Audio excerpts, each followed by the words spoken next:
মধ্যপ্রাচ্যে মার্কিন আধিপত্যের গালে এবার সরাসরি চড় মারল ইরান। মার্কিন আগ্রাসনের দাঁতভাঙা জবাব দিতে বাহরাইনে থাকা যুক্তরাষ্ট্রের বিশাল ড্রোন বহরকে পুরোপুরি গুড়িয়ে দেওয়ার দাবি করেছে তেহরান। এই হামলায় কেঁপে উঠেছে বাহরাইন, কুয়েত, কাতার, জর্ডান এবং ওমানে থাকা মার্কিন সামরিক ঘাঁটিগুলো। আইআরজিসি স্পষ্ট জানিয়েছে, বাহরাইনের ভেতরে মার্কিন drone command and control centre, তাদের অত্যাধুনিক হেলিকপ্টার রক্ষণাবেক্ষণ কেন্দ্র এবং P-8 যুদ্ধবিমান রাখার হ্যাঙ্গারে নিখুঁতভাবে আঘাত হেনেছে ইরানি ড্রোন ও মিসাইল। মধ্যপ্রাচ্য জুড়ে ছড়িয়ে থাকা মার্কিন এয়ার ডিফেন্স সিস্টেমগুলোকে ফাঁকি দিয়ে একের পর এক বিধ্বংসী ড্রোন আঘাত হেনেছে পেন্টাগনের সুরক্ষিত বাংকার ও আশ্রয় কেন্দ্রে।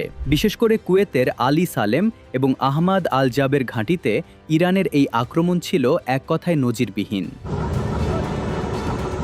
ইরান স্পষ্ট করে দিয়েছে, হরমুজ প্রণালীর নিরাপত্তা রক্ষার সার্বভৌম অধিকার কেবল এই অঞ্চলের দেশগুলোর। কিন্তু মার্কিন প্রশাসন আন্তর্জাতিক বাণিজ্যিক জাহাজ চলাচলের নিরাপত্তা বিঘ্নিত করে সেখানে প্রকাশ্য হস্তক্ষেপ করছে।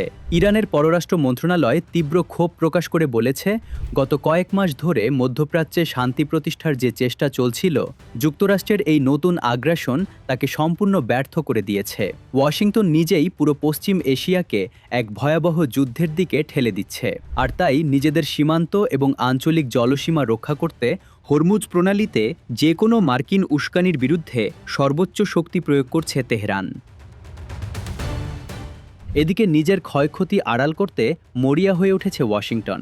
মার্কিন সেন্ট্রাল কমান্ড দাবি করেছে, তারা হরমুজ প্রণালীতে ইরানের প্রতিরোধ সক্ষমতা কমিয়ে দিতে ইরানের খুজেস্তান, হরমোজগান ও সিস্তান বেলুচিস্তানের ডজন ডজন লক্ষ্যবস্তুতে বিমান ও ড্রোন হামলা চালিয়েছে। মার্কিন প্রেসিডেন্ট ডোনাল্ড ট্রাম্প অত্যন্ত অহংকারী সুরে দাবি করেছেন, তারা নাকি ইরানের ওপর ভয়াবহ বোমাবর্ষণ করেছেন। কিন্তু বাস্তবতা হল, মার্কিন এই আগ্রাসনে ইরানের খুজেস্তানের একটি কৃষি পানি পাম্পিং স্টেশনের নিরাপত্তারক্ষী নিহত হওয়া ছাড়া ইরানের সামরিক শক্তির কোনো বড় ক্ষতি করতে পারেনি পেন্টাগন। উল্টো মধ্যপ্রাচ্যের প্রতিটি মার্কিন ঘাঁটি এখন ইরানি ড্রোনের নিশানায় পরিণত হয়েছে।